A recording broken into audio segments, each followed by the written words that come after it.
அனைவருக்கும் வணக்கம். அறம் கலை கழகத்திலிருந்து ஆனந்த். நம்ம இன்னைக்கு பார்க்கக்கூடிய வர்ம புள்ளி என்னன்னு பாத்தீங்கன்னா சுண்ணாம்பு கால வர்மம். இந்த வர்ம புள்ளி எங்க இருக்குன்னு பாத்தீங்கன்னா இந்த காதோட முனைப்பகுதி, அதாவது காதோட மேல் பக்கம் முனைப்பகுதியில இருந்து 2 விரல் அளவுக்கு முன்பக்கமாக வந்தோம்னா இந்த இடத்துல இருக்கு. இந்த கிருதா வரக்கூடிய இடத்துல நீங்க கையை வச்சு இப்படி அழுத்தி பாத்தீங்கன்னா தெரியும். இதுல ஒரு புளி இறங்கி மேடு பக்கத்தை மட்டும் ஏறும். அந்த புளி பகுதி தான் சுண்ணாம்பு காலம். இந்த வர்ம பகுதியை இயக்கக்கூடிய முறை கட்டை விரல வச்சு அரை மாத்திரை அளவுக்கு அழுத்தம் கொடுத்து வலது பக்கமாகவும் இடது பக்கமாகவும் அழுத்தம் கொடுக்க இந்த வர்ம புள்ளியானது இயங்கும்.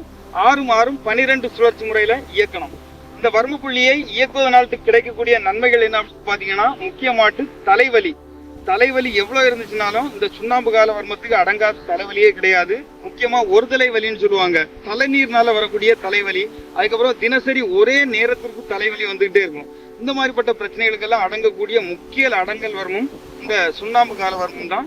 இதை இயக்கி விட்டா போதுமானது. மற்றபடி தலையில உள்ள எந்த புள்ளியும் இயக்கணும்னு தேவை கிடையாது. அவ்வளவு சீக்கிரமாட்டு நீங்க பலத்த தலைவலியில பல மணி நேரம் பிரச்சனையில இருந்தா கூட இது ஒரு 30 வினாடியில உங்களுக்கு நல்ல ஒரு மாற்றத்தை கொடுக்கக்கூடிய புள்ளி.